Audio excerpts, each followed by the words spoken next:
Hello dear students, welcome to English champ online learning classes. और students, आज हम discuss करेंगे बहुत इंपॉर्टेंट टॉपिक मॉडल्स का, जो है शुड और मस्ट में क्या डिफरेंस होता है, कहाँ हम लगाते हैं शुड और कहाँ लगाते हैं हम मस्ट इंग्लिश में। फ्रेंड्स, ज़्यादातर स्टूडेंट्स को इसी में कन्फ्यूज़न होता है और इस कन्फ्यूज़न को दूर करेंगे हम आज इस वीडियो में। उससे पहले मैं आपको सिर्फ एक छोटी सी रिक्वेस्ट करूँगा, please subscribe the channel and comment in the comment box. तो चलिए चलते हैं विदाउट वेस्टिंग योर टाइम। तो फ्रेंड्स, जैसे कि नोट्स में लिखा हुआ है, हमने जो आपके लिए नोट्स बनाते हैं हम, मस्ट और शुड दोनों का प्रयोग, मस्ट और शुड दोनों का प्रयोग उन सेंटेंस में होता है जहां कोई काम करना चाहिए कहा जाए। मतलब हिंदी में तो दोनों की हिंदी सेम होगी कि काम करना चाहिए ऐसा कहा जाएगा, ठीक है। पर शुड का प्रयोग सुझाव देने के लिए होगा और मस्ट का प्रयोग वहां होता है जहां पर काम करना अनिवार्य होता है और कंडीशन भी दी हुई होती है। अब समझिए, दोनों की हिंदी तो सेम होगी, दोनों की हिंदी के सेंटेंस में आएगा तुम्हें काम करना चाहिए, पर लिखा हुआ है कि शुड का यूज होगा सुझाव के लिए, सिर्फ एडवाइस के लिए। और एडवाइस उसे कहते हैं जिसको मानो या ना मानो। बट मस्ट आप तब यूज करेंगे जब आप किसी को बोलोगे ये काम करना चाहिए और उसको ये काम करना ही पड़ेगा। अगर नहीं करेगा तो उसके लिए उसको कुछ भुगतना पड़ेगा, कोई पनिशमेंट भुगतनी पड़ेगी या कुछ परिणाम भुगतना पड़ेगा। अब एग्जाम्पल से ही आपको क्लियर हो जाएगा। हमने डिफ्रेंशिएट किया है, लेफ्ट साइड में लिखा है शुड का यूज और राइट साइड में लिखा है मस्ट का यूज। तो लेफ्ट साइड में लिखा है शुड के साथ फर्स्ट फॉर्म का यूज होता है सुझाव के लिए, एडवाइस के लिए। और मस्ट के लिए लिखा है अनिवार्य, कंपलसरी। जब हम किसी को बोलेंगे कंपलसरी है, तुम्हें करना चाहिए।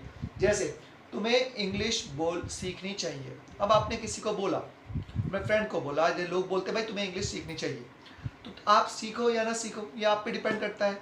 आपने सलाह दी, लोग बोलते हैं ना भाई मैं तो तुझे सलाह दे रहा हूँ, तू मान या ना मान।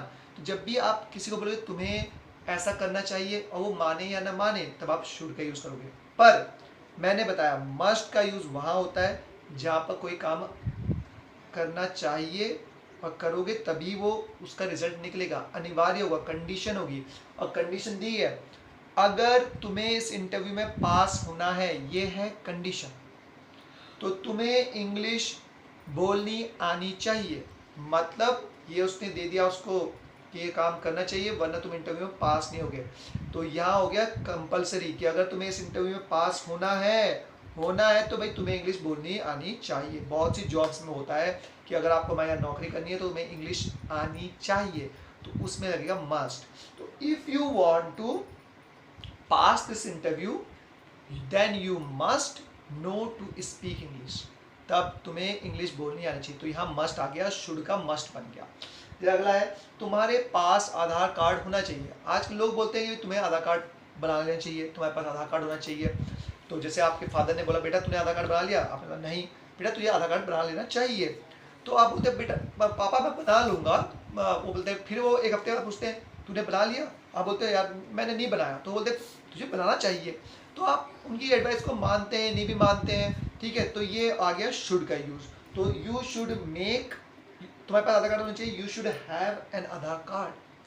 पर अगर आधार कार्ड की कहीं पर अनिवार्यता हो, जिसके बिना आधार कार्ड के बिना काम न चला, तब आएगा मस्ट। जैसे अगर तुम्हें बैंक में अकाउंट खोलना है, अगर तुम्हें बैंक में अकाउंट खोलना है तो तुम्हारे पास क्या होना चाहिए, आधार कार्ड होना चाहिए। यहाँ पर उसका होना चाहिए मस्ट, कंपलसरी बन गया है, अनिवार्यता हो गई है। तो if you want to open a bank account you must have an Aadhaar card, आप पे आधार कार्ड होना ही चाहिए। और एग्जांपल्स देखिए तब आपको और क्लियर हो जाएगा, तब आपको कभी कंफ्यूजन नहीं होगा कि शुड और कहाँ लगाए, मस्ट कहाँ लगाए। जैसे तुम्हें सिगरेट नहीं पीनी चाहिए, ये आपको पता ही है, बहुत से दोस्त बोलते हैं, हमें भी बहुत बोला, और आप तो खैर मैं सिगरेट नहीं पीता हूँ, बिल्कुल छोड़ दिए। पर जब बोलते थे तुम्हें सिगरेट नहीं पीनी चाहिए, तब भी मैं कभी मानता था कभी नहीं मानता था, वो कंपलसरी नहीं था। वैसे ही आप भी बहुत से दोस्तों बोलते होंगे तुम्हें सिगरेट नहीं पीनी चाहिए, तो क्या वो छोड़ देते? नहीं ना, वो आपकी एडवाइस को सुनते हैं। और आप भी बोलते थे भाई मैं तो एडवाइस दे रहा हूँ, तुम मान या ना मान, तुझे दारू नहीं पीनी चाहिए, तुझे ये नहीं करना चाहिए, तुझे वो नहीं करना चाहिए। तो you should not smoke a cigarette. पर कब होगा कि आपको ये करना ही पड़ेगा, छोड़नी ही पड़ेगी सिगरेट, जब उस पर कोई कंडीशन होगी। जैसे अगर तुम्हें इस बीमारी से उबरना है, सपोज एक डॉक्टर अपने पेशेंट को बोल रहा है कि आपको लंग कैंसर की फर्स्ट स्टेज है, अगर आपको इससे उबरना है तो तुम्हें सिगरेट पीनी छोड़ देनी चाहिए, तब आएगा मस्ट, क्योंकि उसके बिना काम नहीं चलेगा। If you want to recover from this disease then you must not smoke cigarette. अब जैसे अगला एग्जांपल है, तुम्हें इंडियन लड़की से शादी करनी चाहिए। सपोज आपका दोस्त बोलता है कि भाई तुझे इंडियन लड़की से शादी करनी चाहिए, ये उसकी अपनी राय है जो आपको सुझाव दे रहा है। भाई कंपलसरी तो नहीं है, आप इंडियन नहीं तो नॉन इंडियन लड़की से शादी कर सकते हैं, आप अमेरिकन लड़की से शादी कर सकते हैं, आप जैपनीज से कर सकते हैं, आप ब्राज़ीलियन से कर सकते हैं। कोई रोक टोक नहीं है, ये कोई कंपलसरी नहीं है, वो सिर्फ बता रहा है कि आपको इंडियन लड़की से शादी करनी चाहिए। पर इसी में देखिए, शादी के लिए तुम्हारी उम्र कम से कम 21 साल की होनी चाहिए, ये तो भाई कंपलसरी है, उसके बिना शादी नहीं होगी। तो योर एज मस्ट बी मतलब होना, एटलीस्ट मतलब कम से कम 21 टू मैरी। तो ये थे एग्जाम्पल्स। अब मैं कुछ और आपको एग्जाम्पल बताऊंगा मस्ट कहाँ यूज होता है। We use must in all mandatory fields. Mandatory मतलब जितनी भी कंपलसरी वाली फील्ड होती है वहाँ मस्ट का यूज होता है। जैसे your age must be in between 21 and 28 to apply this job. आपकी उम्र 21 से 28 के बीच होनी ही चाहिए to apply this job. You must know Spanish to get this job. आपको स्पेनिश आनी ही चाहिए इस जॉब को पाने के लिए। या आपके कई बार आप एडमिशन लेने जाते हैं, बहुत से कॉलेज बोलते हैं आपके 60% मार्क्स कम से कम होने ही चाहिए, उसके बिना काम नहीं चलेगा, तो ये कंपलसरी हो गया।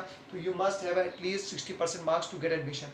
या आप जानते हैं कि जितनी भी स्टेट गवर्नमेंट की जॉब्स होती हैं उसमें बोला जाता है कि आपके पास डोमिसाइल होना ही चाहिए, तो you must have a domicile to apply in this government job. तो फ्रेंड्स, ये बताएं मैंने आपको शुड और मस्ट में डिफरेंस। अगला चैप्टर होगा मे और माइट में डिफरेंस। फ्रेंड्स, आपको हमारा ये वीडियो कैसा लगा प्लीज़ कमेंट बॉक्स में लिखिए, और जो भी कन्फ्यूज़न है आपको इंग्लिश स्पीकिंग, इंग्लिश लर्निंग में, वो भी आप कमेंट बॉक्स में लिखिए। I'll get back to you as soon as I read your comments. Until then, I will say to you, subscribe my channel, share the video, and if you have any confusion, please drop your comment in the comment box. Till then, have a nice time and enjoy your life.